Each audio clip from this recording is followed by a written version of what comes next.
Pessoal, deixando um recado importantíssimo para vocês aqui.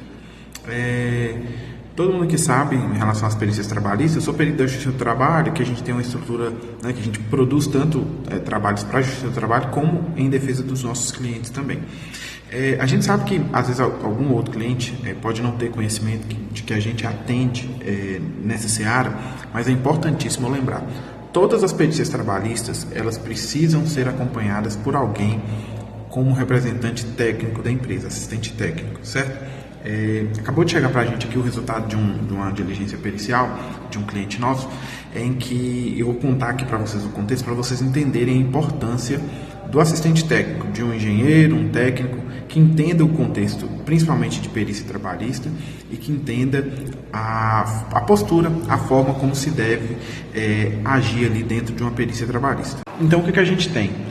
Dentro de uma diligência pericial, geralmente o perito vai ouvir ali as partes, e o que acontece?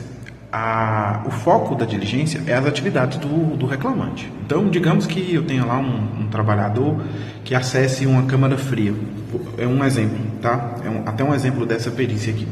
Então, o trabalhador, ele tem lá uma rotina de 8 horas diária, de 44 horas semanais, e ele tem todo um escopo de atividades para fazer ali durante o dia. Porém, ele coloca lá no laudo, às vezes o colaborador, às vezes até o advogado, coloca lá no laudo que ele acessa a câmara fria, certo?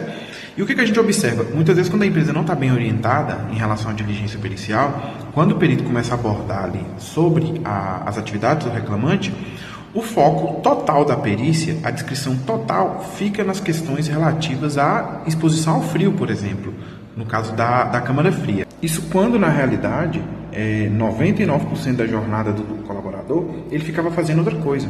Então, a discussão fica toda em volta ali de algo que pode gerar insalubridade, quando na realidade aquilo ali representa algo muito pequeno dentro da jornada de trabalho do colaborador. Então, uma das estratégias que a gente aplica quando a gente acompanha a diligência pericial é desviar o foco do perito para aquilo que a gente quer que ele foque, que é alguma coisa que não gere insalubridade para a empresa. Então, por exemplo, esse caso aqui, por exemplo, que eu vou mostrar para vocês a conclusão, o colaborador ele tinha um escopo gigantesco de atividades e ele tinha uma pequena parte da jornada dentro do mês, dentro do trabalho dele, em que ele entrava num local ali de forma bem rápida, bem reduzida, onde tinha exposição ao frio. Porém, ele queria focar, porque para o colaborador era importante entender que ele estava ali, porque poderia advir uma insalubridade dessa exposição ao frio. Aí o nosso trabalho nessa atividade é desviar o foco do perito para o que realmente importa, focando o perito naquilo que realmente importa, que é a jornada inteira de trabalho do colaborador. Então, não adianta, numa lide judicial, você focar naquilo que não é interessante para você. Então, por isso que precisa ter um acompanhamento técnico. Porque muitas vezes uma pessoa com experiência em diligência pericial, ela consegue levar o perito para o ponto que nós queremos que ele esteja, o ponto que a gente quer que ele contemple. Acontece também quando é a aplicação de defensivo, por exemplo. Muitas vezes a aplicação de defensiva acontece uma vez no ano, ali durante o período de chuva, e quando a gente chega na diligência pericial, quando a empresa não está bem assessorada, a diligência toda se baseia na aplicação de defensiva. É como se ele fizesse o ano todo isso aí. Então, essa postura a gente precisa ter muita cautela dentro da diligência pericial. Por isso que é importantíssimo o acompanhamento técnico. Isso tanto na perícia de insalubridade e periculosidade, como na perícia médica. E aí, entrando numa seara um pouco delicada, mas eu acho importante que o empresário saiba disso, óbvio que a imensa maioria dos peritos que eu conheço age dentro da ética. Óbvio que não são todos, mas a maioria sim, tá? Porém, a gente não pode viver refém disso, de acreditar que alguém vai ser ético ou não. A gente tem que fazer a nossa parte. Mas assim, dentro de uma perícia judicial, tem duas possibilidades. Ou a empresa ganha, ou o colaborador ganha, tá? Se o colaborador ganhar o processo judicial, quem paga a perícia é a empresa. Então, o perito desloca até sua empresa aí, faz a diligência. E se o colaborador efetivamente ganhar, se ele tiver o direito à insalubridade, quem paga o deslocamento, a ida do perito aí, é a empresa. E esse valor, ele pode variar de R$800 a R$1.000, até R$3.000 ou até R$3.500, certo? Quando a empresa perde. Caso a empresa ganhe, certo? Caso o colaborador perca e a empresa ganhe, o máximo que o perito vai receber hoje é R$1.000. O máximo que ele vai receber, R$1.000. Então, assim, nós estamos falando aqui agora de dezembro de 2025. 2026 vai mudar, esse valor vai virar R$1.500. Então, assim, nós estamos falando de peritos que saem, né, de Montes Claros, de Belo Horizonte, de Janaúba, e vão até as regiões onde ficam as empresas, os nossos clientes, em toda a região, e ele vai fazer lá 10 perícias. Se o colaborador ganhar essas 10 perícias, ele pode receber até R$30.000. Se a empresa ganhar, ele vai receber no máximo 10. Então, assim, é óbvio, como eu falei para vocês, a maioria dos profissionais não faz esse tipo de conta, mas a gente não pode confiar, a gente tem que se preparar. E a melhor forma de se preparar é ser organizado dentro do dia a dia, fornecer os EPIs certinho, se organizar, né, a gestão ali direitinho, mas principalmente, se o processo trabalhista chegar, tem que ter um acompanhamento técnico. Então a gente precisa receber informação. Aqui a gente tem um sistema de monitoramento, porém ele não é 100% eficaz, são muitos processos. A gente muitas vezes acompanha, mas a empresa precisa nos notificar para a gente poder se organizar. A empresa precisa nos avisar para a gente estar presente ali na diligência e principalmente organizar a documentação, o que tiver de ser feito, o local de trabalho antes, para que o perito não seja induzido a uma mentira ou a uma situação ali que prejudique a empresa, certo? Induzida ali pelo colaborador. Então é importantíssimo a gente estar preparado para esse tipo de situação. Vou mostrar para vocês aqui agora o laudo que a gente atuou como assistente técnico, como que ficou o resultado. Aqui, pessoal, nós estamos vendo aqui a conclusão de que não houve o contato com o agente insalubre, tá?